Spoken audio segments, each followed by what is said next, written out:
کٹ جاتا ہے کیا؟ السلام علیکم ورحمۃ اللہ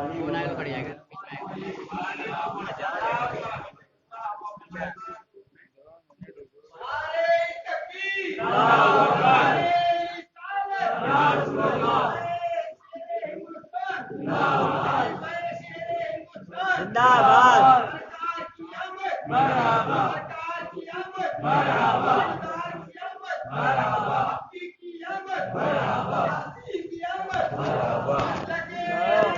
صحیح لگانا ہار کے نیچے لگانا ہار رکھا ہوا ہے ہار کے نیچے لگانا.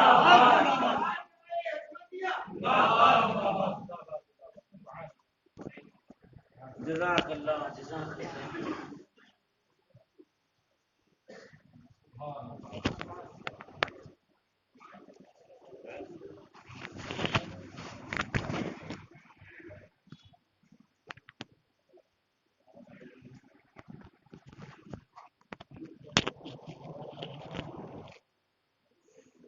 الحمد للہ ذی الجلالہ والصلاة والسلام علی صاحب الرسالہ وعلى آلہ واصحابہ ومجتہدی ملتہ اولی الایدی والابصار والنبالہ.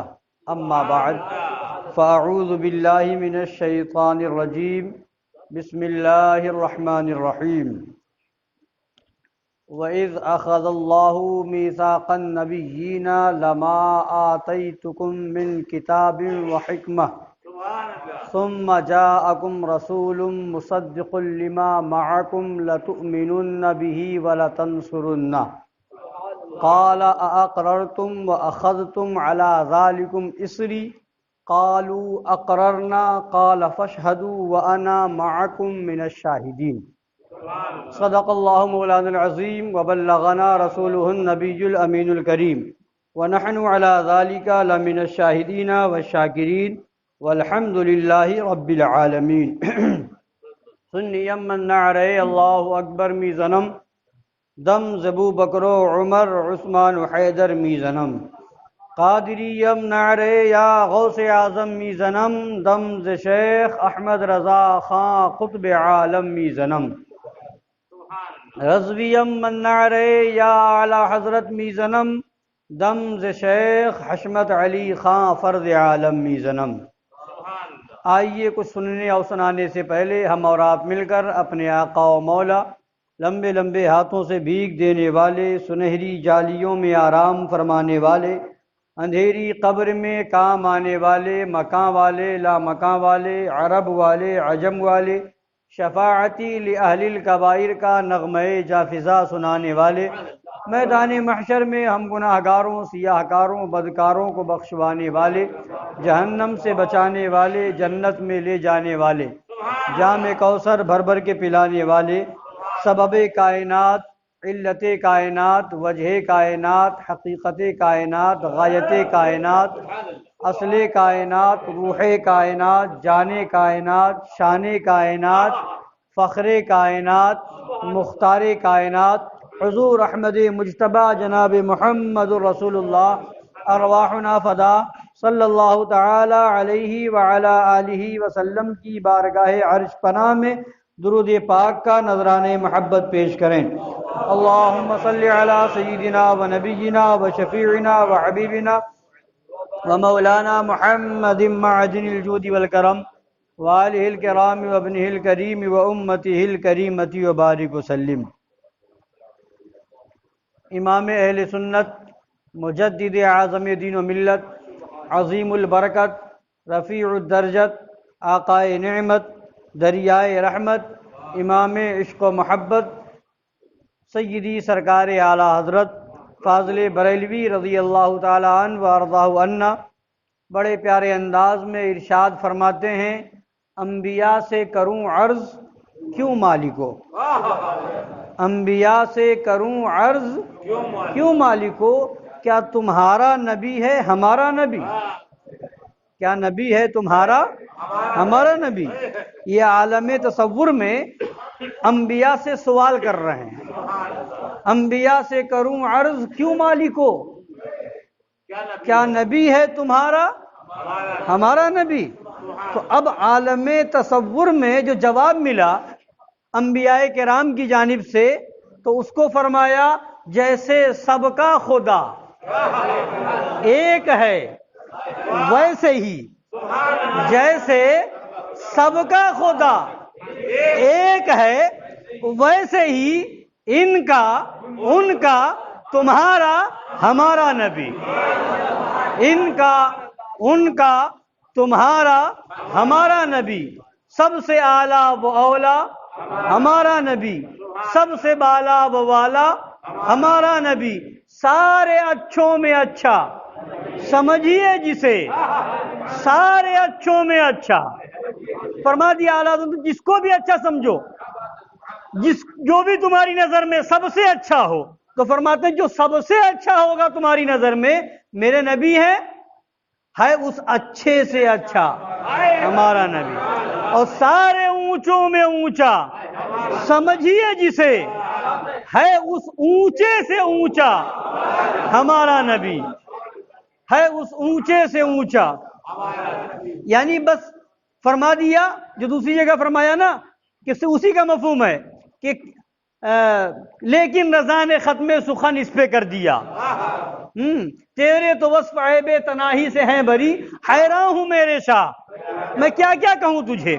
سب اچھوں سے اچھے میرے آقا ہیں، سارے اونچوں سے اونچے میرے آقا ہیں، تو سب سے بہتر، سب سے اعلیٰ، سب سے افضل، سب سے برتر و بالا میرے آقا ہیں.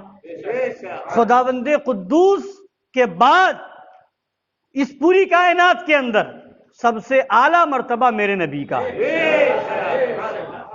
تو فرماتے ہیں کہ خلق سے اولیاء، یہ اعلیٰ جو ہیں، اب درجہ بتایا اعلیٰ حضرت نے کون کس سے اعلیٰ ہے. خلق سے اولیاء، اولیاء سے رسول، خلق سے اعلیٰ جو ہے اولیاء ہے، اولیاء سے اعلیٰ رسول، خلق سے اولیاء، اولیاء سے رسول، اور رسولوں سے اعلیٰ ہمارا نبی، اور رسولوں سے اعلیٰ ہمارا نبی. اور فرماتے ہیں غمزدوں کو رضا مزدہ دیجئے کہ ہے. وہ کہتا ہے معاذ اللہ نبی بے بس معاذ اللہ، یہاں تو اعلیٰ فرما رہے ہیں غمزدوں کو رضا مزدہ دیجئے کہ ہے بے کسوں کا سہارا ہمارا نبی، بے کسوں کا سہارا ہمارا نبی. تو میرے آقا صلی اللہ علیہ وسلم کی شان تو یہ ہے کہ جب کچھ نہ تھا اللہ تھا. حدیث پاک میں کان اللہ ولم یکن معہ شیء، اللہ تھا جبکہ کوئی چیز نہ تھی. ولم یکن معہ شیء، اس کے ساتھ کوئی چیز نہ تھی مگر اللہ تھا. اب اللہ تھا وہ تو واجب الوجود ہے، وہ تو ازلی ہے، تو وہ تو تھا ہی. جب لفظ تھا کا استعمال بھی نہیں ہو سکتا تھا. تھا کا مطلب ماضی میں، اور یعنی گزرے ہوئے زمانے میں تھا، اور آنے والے زمانے میں ہوگا جو بولا جاتا ہے موجودہ زمانے کے لیے ہے. تو اللہ تو وہ ہے، یہ تو زمانے کی قسمیں ہو گئی. زمانہ گزر گیا تو اس کے لیے ماضی ہے، زمانہ آنے والا ہے تو مستقبل ہے، موجود ہے تو وہ حال ہے. مگر خدا جب تھا، جب نہ ماضی نہ حال نہ مستقبل، زمانہ نہ تھا خدا تھا. اب سب کو پیدا کیا اللہ نے، زمانے کو پیدا کیا اللہ نے، وقت کو پیدا کیا اللہ نے، زمین کو پیدا کیا اللہ نے، آسمان کو پیدا کیا اللہ نے، ساری کائنات کو پیدا کیا اللہ نے. نبی پاک کی بارگاہ میں صحابی رسول حاضر ہوتے ہیں، حضرت جابر عرض کرتے ہیں یا رسول اللہ، اللہ نے سب سے پہلے کس چیز کو پیدا فرمایا؟ تو نبی فرماتے ہیں یا جابر ان اللہ تعالی خلق قبل الاشیاء نور نبی کا من نوری. اے جابر اللہ نے ساری چیزوں سے پہلے تمہارے نبی کے نور کو اپنے نور سے پیدا فرمایا. نور نبی کا من نوری. تمہارے نبی کے نور کو اپنے نور سے پیدا فرمایا. تو خدا نے سب سے پہلے نبی کے نور کو پیدا فرمایا، یعنی نبی نور اللہ ہے، نبی نور الہی ہے. نبی کو اللہ نے اپنے نور سے بنایا، نبی کو اللہ نے اپنے نور سے بنایا. نبی خدا کے نور سے نبی کا نور بنا، اور اس نور سے ساری کائنات بنی. ساری کائنات نبی کے نور سے بنائی گئی. تو خدا کے نور سے نبی کا نور اور نبی کے نور سے ساری کائنات بنی. تو یہیں سے سمجھ میں آ گیا کہ جہاں جہاں زمین ہے، آسمان ہے، جو بھی چیز ہے وہ سب میرے نبی کے نور سے ہے. تو جہاں بھی جو چیز ہے وہ میرے نبی کا نور ہے، میرے نبی کے نور سے ہے. تو جہاں ہر جگہ میرے نبی کا نور موجود ہے، میرا نبی حاضر بھی ہے، میرا نبی ناظر بھی ہے. نبی کے نور سے ہی سب بنا ہے، اور نبی خدا کے نور سے بنے ہیں. تو نبی کی ذات خدا کی ذات سے الگ نہیں ہے. تو نبی نور الہی، نبی نور الہی، اور نبی کی ذات میں عیب نکالنا، نبی کی ذات میں کمی نکالنا، نبی کی ذات میں نقص تلاش کرنا، حقیقت میں اللہ کے نور میں عیب نکالنا ہے. حقیقت میں اللہ کے نور میں کمی نکالنا ہے. تو تم نبی کی توہین نہیں کر رہے ہو. اگر نبی کی توہین کرتے ہو تو وہ خدا کی توہین ہوتی ہے. نبی کی ذات میں کمی نکالنا، نور الہی میں کمی نکالنا ہے. تو اعلی حضرت امام اہل سنت فاضل بریلوی جبھی تو فرماتے ہیں، حیران ہوں میرے شاہ میں کیا کیا کہوں تجھے، حیران ہوں کہہ لے گی سب کچھ ان کے ثناخواں کی خاموشی، چپ ہو رہا ہے کہہ کے میں کیا کیا کہوں تجھے.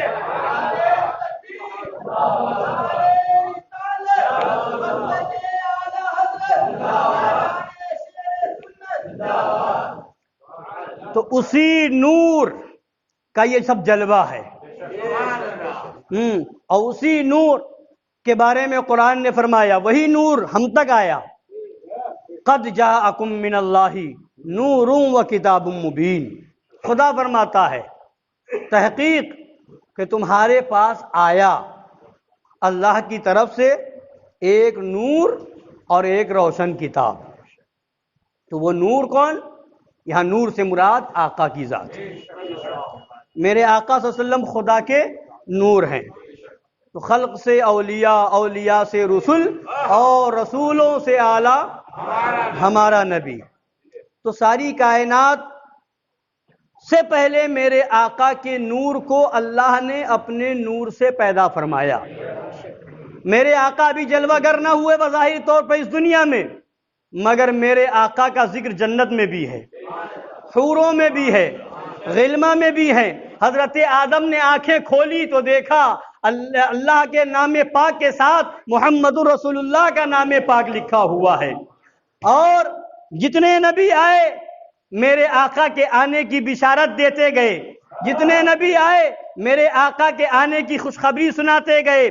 یہاں تک کہ فرمایا گیا کہ جب حضرت سلیمان علیہ الصلوۃ والتسلیم کا قافلہ گزر رہا تھا، حضرت سلیمان کا قافلہ جب گزرتا تھا، انسان بھی ہوتے تھے، جنات بھی ہوتے تھے، چرند و پرند بھی ہوتے تھے. جب وہ قافلہ گزرنے لگا، جب وہ قافلہ مدینہ طیبہ سے گزرا، تو حضرت سلیمان علیہ السلام فرماتے ہیں، اے قافلے والوں سنو، یہ وہ شہر ہے جس شہر میں نبی آخر الزماں جلوہ گر ہوں گے.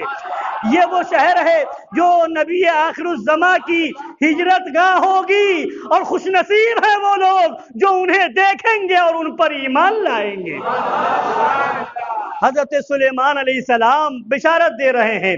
اور کتابوں کے اندر اگلی کتابیں جتنی ہیں ان سب کتابوں کے اندر میرے نبی کا ذکر ایسا موجود تھا کہ جن جن لوگوں نے وہ کتابیں پڑھی ہیں وہ سب یہودی ہو یا نصرانی ہو، جن لوگوں نے توریت و انجیل و زبور کو پڑھا ان سب کو وہ سب نبی کی صفتیں پڑھ کر کے، نبی کی شان پڑھ کر کے، نبی کی صفات کو پڑھ کر کے، نبی کی عظمتوں کو پڑھ کر کے وہ ایسے پہچانتے تھے کہ قرآن پاک میں آیا ہے ان لوگوں کے بارے میں یعرفونہ کما یعرفون ابناہم، کہ وہ لوگ نبی کو ایسے پہچانتے ہیں جیسے اپنے بیٹوں کو پہچانتے ہیں۔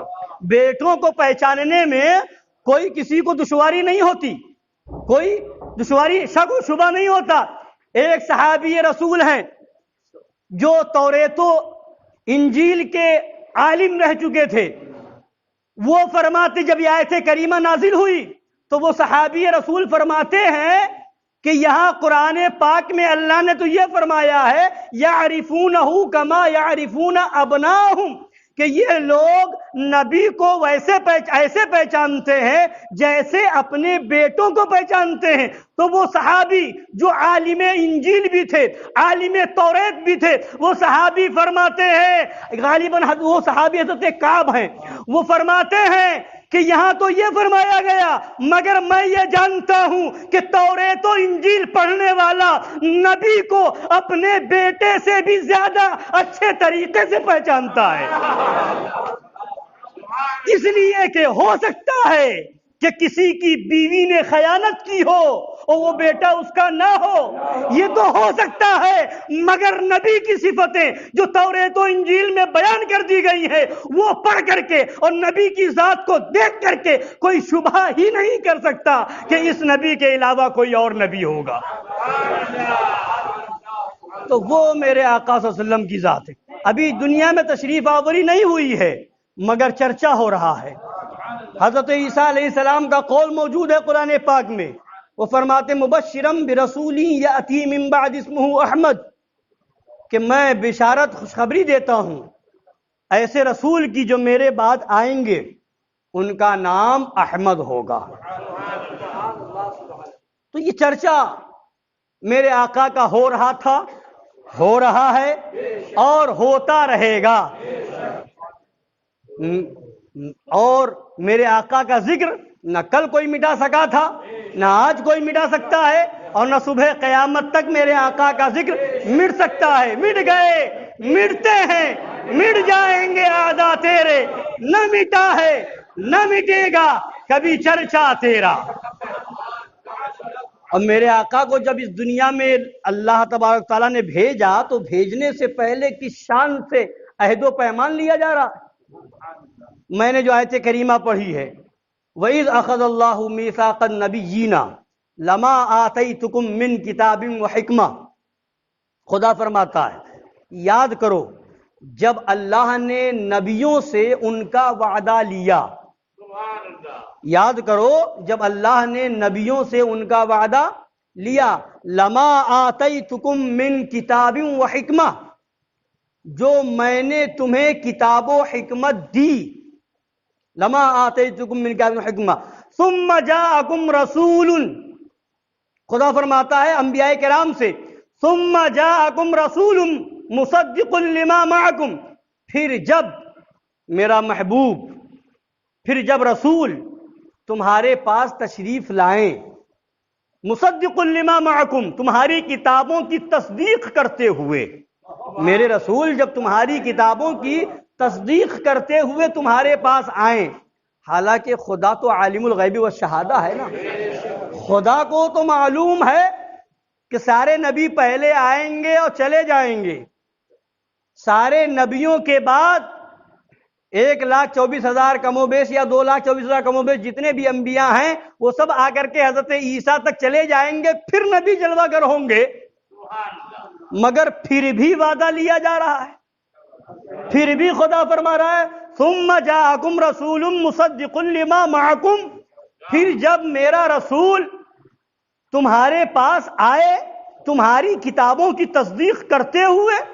اب آگے سنیے، اب آگے جو شان و عظمت بیان کی جا رہی ہے اور انداز جو بیان کیا جا رہا ہے، بتا دیا کہ اے انبیاء کرام کی جماعت، تمہارے درمیان اگر تمہارے پاس آئیں تو خدا فرماتا ہے لَتُؤْمِنُنَّ بِهِ وَلَتَنْصُرُنَّ، لَتُؤْمِنُنَّ بِهِ، تو ضرور ضرور تم اس نبی پر، اس رسول پر ایمان لانا اور ضرور ضرور اس کی مدد کرنا۔ سرکار اعلیٰ حضرت نے اس کی بڑی اچھے انداز میں تشریح فرمائی ہے، ایمان افروز فرماتے ہیں یہاں پہ لَتُؤْمِنُنَّ میں جو ہے لام جو آیا ہے یہ لام قسم ہے، لَتُؤْمِنُنَّ میں لام قسم ہے، لَتَنْصُرُنَّ میں لام جو آیا ہے لام قسم ہے، اور یہ تاکید پیدا کرنے کے لیے، کلام میں زور پیدا کرنے کے لیے، کلام کو اور بھاری بنانے کے لیے لایا جاتا ہے۔ جیسے ہم اردو میں کہتے ہیں ضرور ضرور تمہیں یہ کرنا ہوگا، ضرور ضرور یہ کرنا ہوگا، یوں بھی کہہ سکتے تمہیں یہ کرنا ہے، مگر ضرور ضرور کرنا ہے، ضرور کرنا ہے، یا اور ڈبل لگا دی ضرور ضرور کرنا ہے وغیرہ وغیرہ۔ تو یہ کلام میں تاکید، زور پیدا کرنے کے لیے لایا جاتا ہے۔ تو یہاں پر فرماتے ہیں کہ وہ انبیاء کرام کی ذات تو معصوم ذات ہے، وہ معصومین کی جماعت ہے، جو خدا فرما دے گا وہ کریں گے، جو وہ وعدہ ان سے وعدہ لے لے گا وہ کریں گے، وہاں تو خطا کا امکان ہی نہیں ہے، وہاں تو غلطی ہونا ممکن ہی نہیں ہے، وہ تو یوں ہی فرما دیتا، مگر خدا اپنے محبوب کی عظمت بتانا چاہ رہا ہے۔ ایمان لاؤ گے، وعدہ لے رہا ہے مگر قسم کے ساتھ، ضرور ضرور ایمان لاؤ اور ضرور ضرور ان کی مدد کرنا۔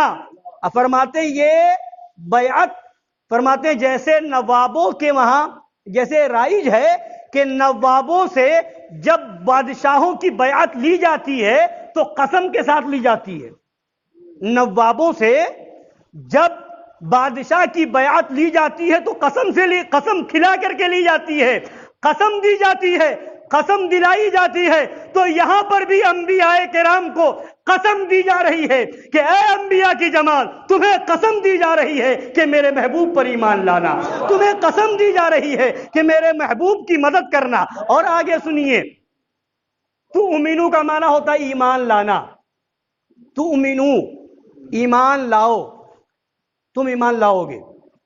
اور یہاں پر ایک تو لام جو شروع میں آیا لا تؤمنو، تو یہ قسم کے لیے زور پیدا کرنے لیے انبیاء کو قسم دی جا رہی، اور آگے فرمایا لَتُؤْمِنُنَّ، آگے جو نون بڑھایا گیا ہے، اسی طرح سے لَتَنْصُرُنَّ میں جو نون بڑھایا گیا ہے، جو گرامر عربی پڑھے ہوں وہ جانتے ہیں اور کہ یہاں یہ نون کا لفظ جو آگے بڑھایا گیا ہے تشدید والا نون، تو کبھی کبھی دو طرح کا نون استعمال ہوتا ہے عربی گرامر کے اعتبار سے۔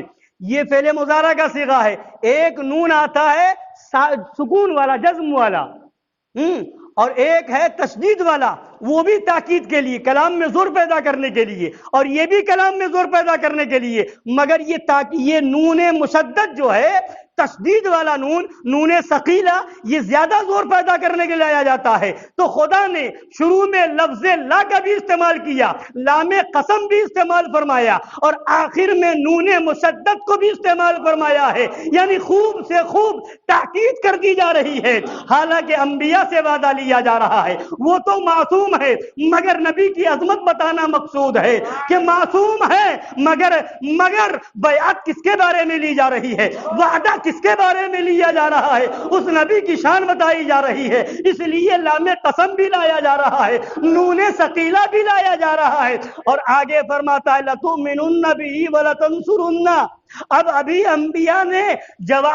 انبیاء جواب نہیں دے پائے تھے، ابھی انبیاء کی طرف سے جواب بھی نہ آیا تھا کہ خدا فرماتا ہے قَالَ أَقْرَرْتُمْ، یعنی وعدہ لینے میں اتنی جلدی ہے، أَقْرَرْتُمْ، میں اپنے نبی کے بارے میں وعدہ لے رہا ہوں تو ابھی تک جواب نہ ملا، أَقْرَرْتُمْ۔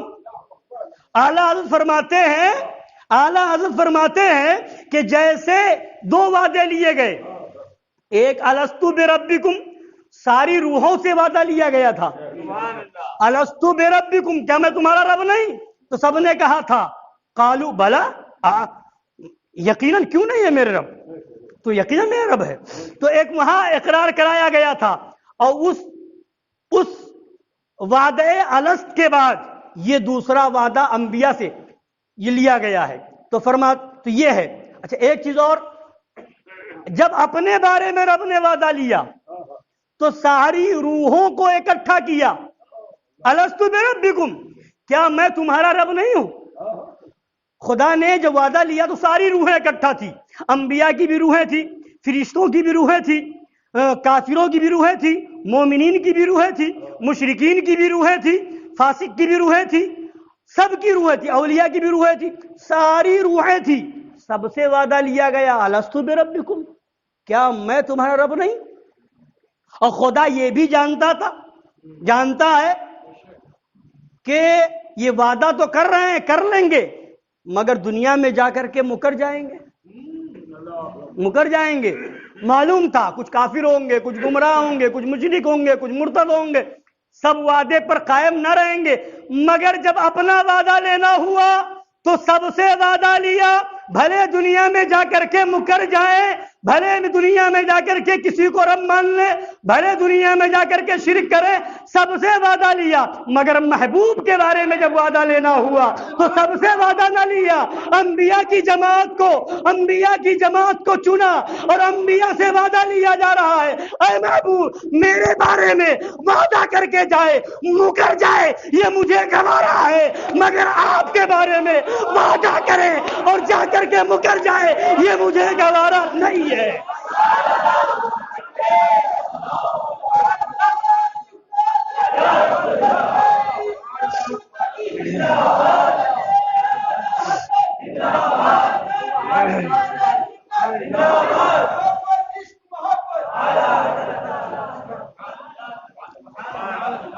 تو انبیاء کرام سے صرف وعدہ لیا، کیوں کہ نبی سے کے بارے میں وعدہ لیا اور پھر جا کے مکر جائے، یہ گوارا نہیں ہے. تو اب دیکھیں لَتُؤْمِنُنَّ بِهِ وَلَتَنْصُرُنَّ. ابھی انبیاء کرام کی طرف سے جواب نہ ملا تھا کہ خدا اور اب فرماتا أَقْرَرْتُمْ، کیا تم لوگوں نے اقرار کیا؟ وَأَخَذْتُمْ عَلَى ذَلِكُمْ إِصْرِي، اور اس پر تم نے میرا بھاری وزن اٹھایا، میرا بھاری ذمہ لیا، یعنی جو میں ذمہ تمہیں دے رہا ہوں بھاری ذمہ، اسری میرا بھاری ذمہ، اس پر تم نے اسے لیا، اٹھایا، یہ اقرار کیا. اقررتم واخذتم علی ذالکم اسری، علی ذالکم خدا فرما رہا ہے. اب یہاں سنیے، ذالکا کا لفظ جو آتا ہے دور کا اشارہ کرنے کے لیے، ذالکا وہ دور کے لیے، اور ہاذا کا لفظ آتا ہے قریب کا اشارہ کرنے کے لیے، یہ. اسی طرح سے ایک لفظ آتا ہے ہو ضمیر علیہ، تو اعلیٰ حضرت فرماتے ہیں، سرکار اعلیٰ حضرت نے اس کی توضیح فرمائی، فرماتے ہیں یہاں اللہ تبارک تعالیٰ نے وَأَخَذْتُمْ عَلَى ذَلِكُمْ فرمایا، وَأَخَذْتُمْ عَلَيْهِ نہیں فرمایا، وَأَخَذْتُمْ عَلَى هَذَا نہیں فرمایا کہ اس پر تم نے بھاری ذمہ لیا، یہ نہیں فرمایا. عَلَى ذَلِكُمْ دور کا اشارہ کیا جا رہا ہے. کیا؟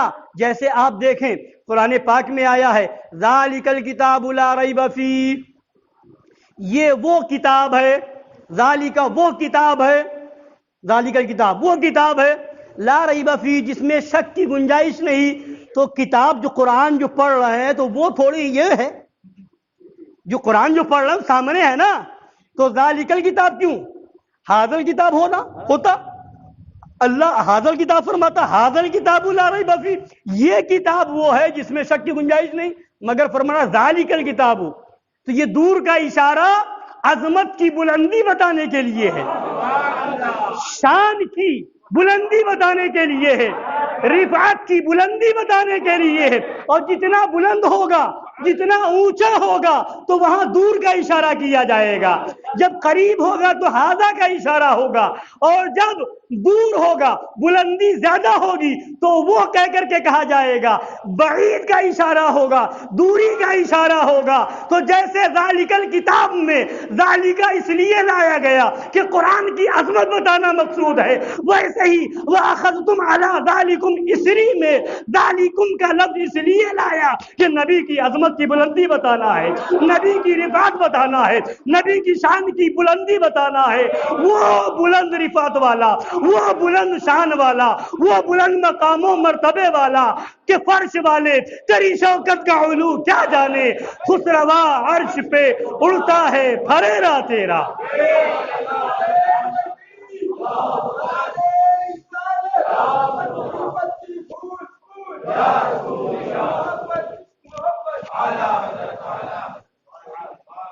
تو یہ فرماتے ہیں وَأَخَذْتُمْ عَلَىٰ ذَلِكُمْ إِصْرِي، کیا تم نے میرا بھاری ذمہ اس پر لیا؟ قَالُوا أَقْرَرْنَا، سارے انبیاء کی جماعت نے یہی کہا، اقررنا، ہم نے اقرار کیا، ہم نے اس کو مانا۔ انبیاء کی جماعت، معصوم جماعت، خطا ممکن ہی نہیں، وعدہ کر کے مکرنا، اقرار کر کے انکار کرنا ممکن ہی نہیں۔ انہوں نے کہہ دیا اقررنا، ہم نے اقرار کیا، مگر خدا آگے فرما رہا ہے یہ کیوں؟ یہاں تو امکان ہی نہیں ہے کہ یہ اقرار کر کے انکار کر جائیں گے، مگر پھر بھی خدا فرماتا قالا، خدا نے فرمایا فاشہدوا، اے انبیاء کی جماعت آپس میں ایک دوسرے پر گواہ ہو جاؤ۔ یہ ہم اور آپ گواہ کب بناتے ہیں؟ گواہ کب خدشہ ہو، شبہ ہو، کہیں ایسا نہ ہو کہ انکار کر جائے، کہیں ایسا نہ ہو کہ یہ عدول کر جائے، یہ بعد میں اقرار سے مکر جائے، تو ہم کہتے ہیں تم آپ بھی گواہ ہو جائیے، آپ بھی گواہ ہو جائیے، آپ بھی گواہ ہو جائیے، لیجیے سائن کر دیجیے، دستخط کر دیجیے۔ مگر وہ تو انبیاء کی جماعت ہے، وہاں تو اقرار سے انکار ہو یہ ہو ہی نہیں سکتا۔ مگر خدا اپنے نبی کی عظمت بتا رہا ہے، اپنے نبی کے بارے میں وعدہ لے رہا ہوں تو اس شان سے لے رہا ہوں کہ معصومین کی جماعت ہے، مگر خدا فرماتا ہے فشہدوا، آپس میں ایک دوسرے پر گواہ ہو جاؤ۔ اور یہیں تک نہیں، خدا فرماتا وَأَنَا مَعَكُم مِّنَ الشَّاهِدِينَ، آپس میں گواہ ہو جاؤ، وَأَنَا مَعَكُم مِّنَ الشَّاهِدِينَ، اور میں تمہارے ساتھ گواہوں میں ہوں، میں تمہارے ساتھ گواہوں میں ہوں۔ تو یہ خدا اپنے نبی کی عظمت بتا رہا ہے۔ یہ دو کتاب پڑھ کر کے، یہ چند کتابیں پڑھ کر کے، یہ اردو کا لٹریچر پڑھ کر کے نبی کی عظمت کو سمجھیں گے، یہ نبی کے وقار کو سمجھیں گے۔ نبی کی عظمت تو وہ ہے کہ ابھی دنیا میں لوگ آئے نہیں ہیں، دنیا میں لوگ آئے نہیں ہیں، ابھی انبیاء کی آمد ہوئی نہیں ہے، ابھی رسولان اعظام تشریف نہ لائے ہیں، مگر نبی کی عظمت کا جھنڈا لہرایا جا رہا ہے، ان سے جو ہے وعدہ لیا جا رہا ہے، ایرے غیرے نتھو خیرے سے نہیں، انبیاء کی جماعت سے وعدہ لیا جا رہا ہے۔ اے دنیا والو، قرآن پڑھ کے سمجھو نبی کی عظمت کیا ہے، قرآن پڑھ کے سمجھو نبی کا مقام کیا ہے، نبی کی رفعت کیا ہے۔ تبھی تو اعلیٰ حضرت امام اہل سنت مجدد اعظم دین و ملت فاضل بریلوی رضی اللہ تعالی عنہ وارضہ عنہ پکار کے کہتے ہیں لیکن رضا نے ختم سخن اس پہ کر دیا، خالق کا بندہ خلق کا آقا کہوں تجھے۔ نبی کی عظمت، وہ نبی جلوہ گر ہوئے اس ربیع الاول شریف کے مقدس 12 تاریخ کو، 12 ربیع الاول شریف کو اس نبی کی آمد ہو رہی ہے۔ وہ نبی ہیں جن کو ذرہ ذرہ پہچانتا ہے۔ نبی خود فرماتے ہیں ارسلت الی الخلق کافہ، میں ساری مخلوق کی طرف رسول بنا کر بھیجا گیا ہوں۔ پچھلے نبی آئے، وہ کوئی بعض کسی قوم کی طرف نبی بنا کر کے بھیجے گئے، کوئی کسی خاص قبیلے کی طرف سے رسول بنا کر کے بھیجے گئے، کوئی کسی خاص بستی کے لیے رسول اور نبی بنا کر کے بھیجے گئے۔ میرے رسول ارسلت الی الخلق کافہ، ساری کائنات کے لیے، وہ ہر عالم کی رحمت ہیں، کسی عالم میں رہ جاتے، یہ ان کی مہربانی ہے کہ یہ عالم پسند آیا۔ اور جب ایسا مقدس عظمت والا نبی ہمیں ملا تو کیا ہم اس کی خوشی نہیں منائیں گے؟ کیا ہم ایسے نبی کے نام پر جھنڈے نہیں لگائیں گے؟ کیا ہم ایسے نبی کے نام پر لائٹ نہیں لگائیں گے؟ کیا گھروں کو نہ سجائیں گے؟ ارے وہ نبی جب تشریف لائے خانہ کعبہ جھوم رہا تھا، وہ نبی تشریف لائے مکے کے در و دیوار جھوم رہے تھے، وہ نبی تشریف لائے تو حضرت آمنہ نے مکہ شریف میں بیٹھ کر کے قیصر و کسریٰ کے محلات کو دیکھ لیا تھا۔ وہ نبی جب تشریف لا رہے ہیں تو حضرت آمنہ کے پاس حضرت حوا آ رہی ہیں، مبارکباد دے رہی ہیں۔ حضرت آمنہ کے پاس حضرت مریم آ رہی ہے، مبارکباد دے رہی ہے۔ حضرت آمنہ کے پاس حوریں آ رہی ہے، مبارکباد دے رہی ہے۔ حضرت جبریل امین آ رہے ہیں نبی کی آمد کی خوشیاں منانے کے لیے، اور کعبہ کی چھت پر جھنڈا نصب کر رہے ہیں۔ تو یہ میرے آقا کی آمد کا یہ عالم تھا کہ یہ چاند بنایا گیا تو نبی کی آمد کے صدقے میں، سورج بنایا گیا نبی کی آمد کے خوشی میں، یہ زمین بنائی گئی نبی کی آمد کی خوشی میں، آسمان بنایا گیا نبی کی آمد کی خوشی میں، پہاڑ بنایا گیا نبی کی آمد کی خوشی میں، یہ دریا بنایا گیا نبی کی آمد کی خوشی میں۔ تو سب نے جو ہے نبی کی آمد پہ خوشی منائی۔ ایک تھا جسے خوشی نہ تھی، پر کسی پر کہنے والے نے کہا نثار تیری چہل پہل پر ہزاروں عیدیں ربیع الاول، نثار تیری چہل پہل پر ہزاروں عیدیں ربیع الاول، سوائے ابلیس کے جہاں میں سبھی تو خوشیاں منا رہے ہیں، سوائے ابلیس کے جہاں میں سبھی تو خوشیاں منا رہے ہیں۔ تو جو ابلیس تھا اسے خوشی نہ تھی، آج جو ابلیس کی اولاد ہے اسے خوشی نہیں ہے۔ جہاں دیکھو کہ گھر سجا ہے سمجھ لو یہ نبی کے چاہنے والے کا گھر ہے، اور جہاں دیکھو اپنے کو مسلمان بھی کہہ رہا ہے اور گھر پہ نہ جھنڈا لگا ہو اور نہ لائٹ لگی ہو، اگر ناواقفی نادانی میں تو بات الگ ہے، مگر یہ جانتے ہوئے کہ نبی کی آمد کی خوشی ہے اور جان بوجھ کر کے بغض میں نہیں لگاتا ہے، تو سمجھ لو یہ ابلیس کی اولاد کا گھر ہے، یہ ابلیس کے خاندان کا گھر ہے۔ نثار تیری چہل پہل پر ہزاروں عید ربیع الاول، سوائے ابلیس کے جہاں میں سبھی تو خوشیاں منا رہے ہیں۔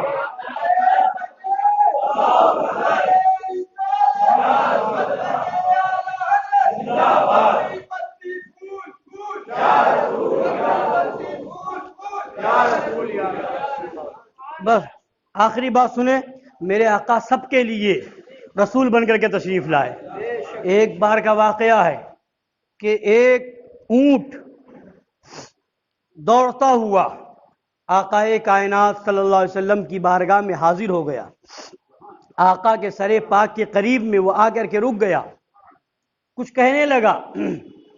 صحابہ کرام موجود تھے، صحابہ کرام نے پوچھا یا رسول اللہ یہ کیا کہہ رہا ہے، یہ اونٹ کیا عرض کر رہا ہے؟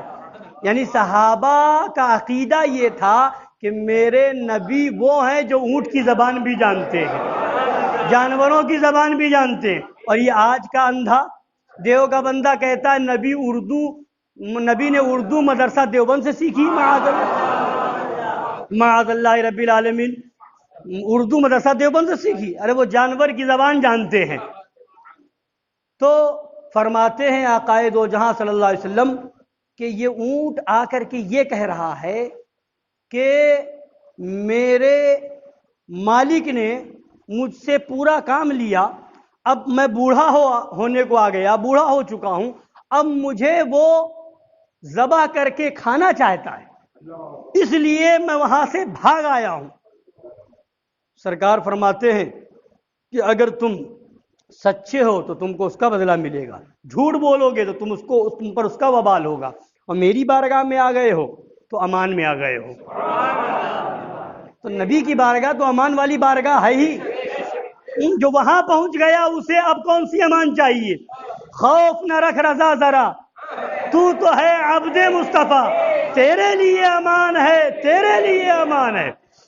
اب اتنے میں دیکھا تو ایک آدمی تلاش کرتا ہوا پہنچا، آقا کی بارگاہ میں آ کر کے رک گیا، کہنے لگا یا رسول اللہ علیہ کا ساتھ و تسلیم، 3 دن سے میرا اونٹ بھاگا ہوا ہے، غائب ہے، 3 دن سے میں تلاش کر رہا ہوں، آج اسے میں آپ کی بارگاہ میں دیکھ رہا ہوں۔ فرمایا یہ تمہارا اونٹ ہے؟ تو عرض کیا جی حضور۔ تو فرمایا کہ یہ اونٹ تمہاری شکایت کر رہا ہے، تمہاری شکایت کرنے آیا ہے۔ تو عرض کرتے ہیں وہ کہ یا رسول اللہ کیا شکایت لے کر کے آیا ہے؟ تو سرکار فرماتے ہیں یہ کہتا ہے کہ جب میں تندرست تھا، جوان تھا، تو میرا مالک گرمی کے زمانے میں مجھ پر سامان لاد کر کے مجھ پر سامان لادتا تھا اور مجھے ایک جگہ سے دوسری جگہ لے جایا کرتا تھا، اور ٹھنڈی کے دنوں میں مجھ پر سامان لاد کر کے گرم جگہ پر جایا کرتا تھا، اور جب میں اور بڑا ہوا تو میرے مالک نے مجھے سانڈ بنا دیا، اور میری وجہ سے میرے مالک کے پاس بہت سارے اونٹ ہو گئے اور بہت سارے اونٹوں کا وہ مالک ہو گیا۔ اب اس کے بعد یہ سب ہوتے ہوئے میں نے بہت محنت کی، پھر اس نے جو ہے مجھے اور دوسرے کام میں بھی استعمال کیا۔ اب میں اس عمر کو پہنچ گیا کہ برسوں خدمت کرنے کے بعد اب یہ عمر آ گئی کہ میں آرام کروں، مجھے کچھ سکون ملے۔ اب مجھے یہ ذبح کرنا چاہتا ہے، مجھے یہ حلال کرنا چاہتا ہے، یہ شکایت لے کر کے یہ اونٹ آیا ہے، بتاؤ ایسا ہے یا نہیں؟ وہ عرض کرتا ہے یا رسول اللہ بالکل اونٹ نے جو کہا ایسا ہی ہے، یہ بالکل صحیح بتایا جا رہا ہے، میں نے ایسا ہی اس سے کام لیا ہے۔ تو اب وہ کہتا ہے یا رسول اللہ اونٹ کو میرے حوالے کر دیجئے، اب میں اسے لے جاؤں، اس سے کوئی کام نہ کروں گا، اس سے کوئی کام نہ لوں گا، اسے بالکل سکون سے آرام سے رکھوں گا۔ تو نبی فرماتے ہیں اب جو میری بارگاہ میں آ گیا ہے اب وہ میری بارگاہ سے کہیں اور نہ جائے گا، اب میری امان میں آ گیا ہے، اب تم اس کے مالک نہیں ہو۔ فرمایا یہ اونٹ کتنے کا ہے؟ وہ بضد تھا وہ شخص کہ ہم لے جائیں، میں کوئی کام نہ لوں گا۔ فرمایا نہیں، اب اس کا زیادہ میں مستحق ہوں کہ میں جانوروں پر رحم کروں۔ پھر غالباً 100 درہم میں، غالباً یا 100 دینار میں اس کو میرے آقا صلی اللہ علیہ وسلم نے خریدا اور خرید کر کے آزاد فرما دیا۔ اب جب آزاد کیا پھر اس کے بعد اس اونٹ نے کچھ کہا، میرے آقا نے فرمایا آمین۔ پھر کچھ کہا، میرے آقا نے فرمایا آمین۔ پھر کچھ کہا، میرے آقا نے فرمایا آمین۔ پھر کچھ کہا تو میرے آقا کی آنکھوں سے آنسو جاری ہو گئے، گریہ فرمانے لگے۔ اب وہ لوگ پریشان ہو گئے، یا رسول اللہ کیا معاملہ ہے، اس اونٹ نے کیا کہا؟ تو نبی فرماتے ہیں کہ اس اونٹ نے کہا کہ اللہ آپ کی امت کو ایسے ہی آزاد فرما دے جیسے آپ نے مجھے آزاد فرما دیا۔ تو میں نے کہا آمین، اور اس اونٹ نے کہا اللہ آپ کی امت کی جان مال کی، آپ کی امت کی حفاظت ایسے ہی فرمائے جیسے آپ نے میری حفاظت فرمائی ہے۔ تو میں نے کہا آمین۔ 3 باتیں کہی تھی، ایک بات اور تھی، اور پھر دوسری بات چوتھی بات یہ تھی کہ اس اونٹ نے یہ کہا کہ اللہ آپ کی امت کے اندر سے آپس کے لڑائی جھگڑے اور خون ریزیوں کو ختم فرما دے۔ تو میں رونے لگا، آنسو آ گئے۔ فرماتے ہیں کہ یہ وہ باتیں ہیں کہ جن باتوں کو میں نے خدا سے خود مانگا تھا، خدا سے میں نے یہ دعا کی تھی، وہ ساری باتیں جس پر میں نے آمین کہی ہے وہ باتیں خدا کی بارگاہ میں مقبول ہوئی، اور یہ بات کہ خون ریزی والا معاملہ میری امت کے اندر، یہ خدا نے فرما دیا کہ یہ امت کے اندر موجود رہے گا۔ تو مجھے اس پر آنسو آ گئے کہ میری امت خون ریزیوں سے نہیں بچ پائے گی، آپس میں خون ریزیاں ہوں گی، آپس میں خون ایک دوسرے کا بہایا جائے گا۔ تو یہ آقا صلی اللہ علیہ وسلم کی ذات ہے کہ اونٹ وہاں فریاد لے کر کے آئے، ہرن وہاں فریاد لے کر کے آئے، کنکر میرے نبی کا کلمہ پڑھے، پیارے اعلیٰ حضرت عشق و محبت میں جھوم کر کے ارشاد فرماتے ہیں میرے مولا کی ہے بس شان عظیم، جانور بھی کریں جن کی تعظیم، سنگ کرتے ہیں عدم سے تسلیم، پیڑ سجدے میں گرا کرتے ہیں، وصف رخ ان کا کیا کرتے ہیں، شرح و شمس و ضحا کرتے ہیں، ان کی ہم مدح و ثنا کرتے ہیں جن کو محمود کہا کرتے ہیں۔ اللہ تبارک و تعالی ہم سب کو سچا پکا عاشق رسول بنائے اور نبی کی آمد پر خوب خوب خوشیاں منانے کی توفیق عطا فرمائے۔ نبی کے نام پر جو کچھ ہو سکے اس مبارک مہینے میں آپ لنگر کریں، دوست احباب کو کھلائیں، غریبوں کو دیں، لوگوں کی مدد کریں۔ جتنا اچھی نیت سے آپ یہ کریں گے انشاءاللہ نبی کی بارگاہ میں وہ مقبول ہوگا۔ ایک واقعہ ہے، اس دن بتایا تھا، پھر بتاؤں تاکہ ایمان تازہ ہو، دل میں محبت پیدا ہو اور یہ سب کرنے کے لیے نیت بھی اچھی ہو۔ حضرت شاہ ولی اللہ محدث دہلوی رضی اللہ تعالیٰ عنہ جو اسماعیل دہلوی کے دادا ہیں، شاہ ولی اللہ محدث دہلوی، اسماعیل دہلوی جو ہے ان کا پوتا ہے مگر باپ دادا کے نقش قدم پہ نہیں رہا، تو یہ وہابی ہوں دیوبندی ہوں اسماعیل دہلوی کو مانتے ہیں۔ ماننے کا دعویٰ تو کرتے ہیں شاہ ولی اللہ محدث دہلوی کو بھی۔ تو ولی اللہ خاندان کا یہ شخص تھا جس کا نام اسماعیل دہلوی تھا۔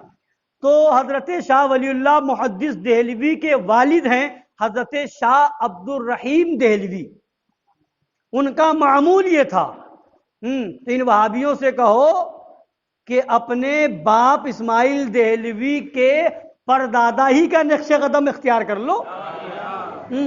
تو ان کا معمول تھا کہ ربیع الاول شریف کے مہینے میں فاتحہ وغیرہ کراتے، لنگر کراتے، لوگوں میں جو کچھ ہو سکتا تھا تقسیم کرتے تھے اچھے سے اچھا۔ ایک سال قحط کا زمانہ آیا، قحط سالی ہو گئی، دانا غلہ وغیرہ ملنا مشکل ہو گیا۔ اس زمانے میں ربیع الاول شریف کا مہینہ جب آیا بہت مشکل سے بھنے ہوئے چنے ملے، آپ نے ان بھنے ہوئے چنوں کو لیا، فاتحہ وغیرہ دی اور آقا کے نام پر تقسیم فرما دیا۔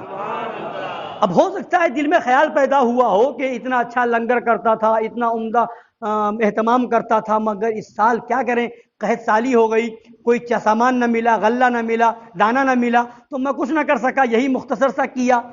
تو دل میں کچھ ایسا احساس ہوا ہو، جب سوئے تو آقا کا دیدار ہوا، سرکار تشریف لائے تو انہوں نے کیا دیکھا کہ جس چنے کو میں نے تقسیم کیا تھا میرے آقا وہ چنا تناول فرما رہے ہیں، وہ چنا نوش فرما رہے ہیں۔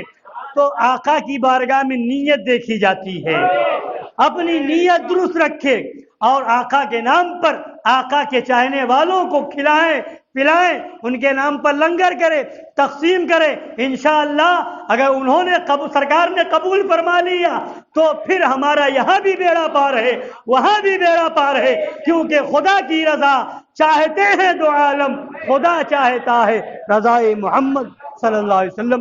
اللہ تعالی ہم سب کو اس پر عمل کی توفیق عطا فرمائے، آمین۔ وما علینا الا البلاغ المبین۔ صلاۃ والسلام کے لیے کھڑے ہو جائیں۔